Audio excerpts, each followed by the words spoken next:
Hello বন্ধুরা, আজকে আমি নিয়ে এসেছি মাস্ট এবং হ্যাভ দিয়ে ব্যবহৃত বাক্যগুলো।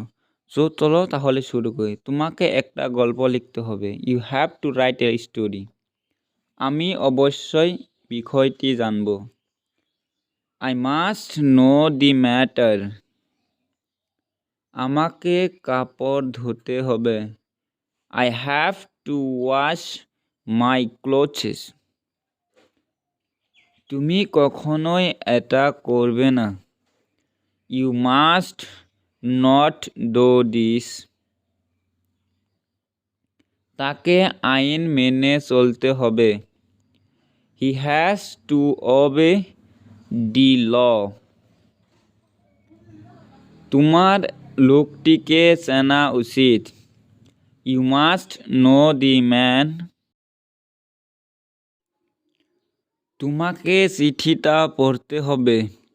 You have to read the letter. তুমি নিজেই করো। You do it yourself.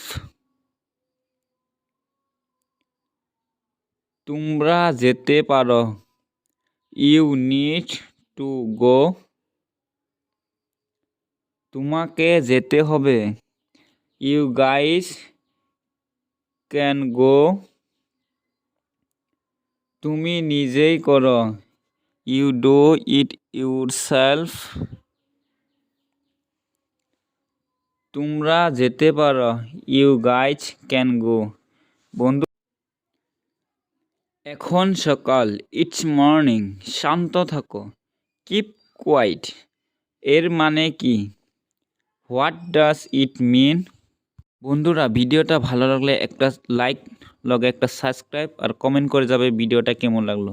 তো বন্ধুরা, পরবর্তী ভিডিও পাওয়ার জন্য আমাদের পাশে থাকুন।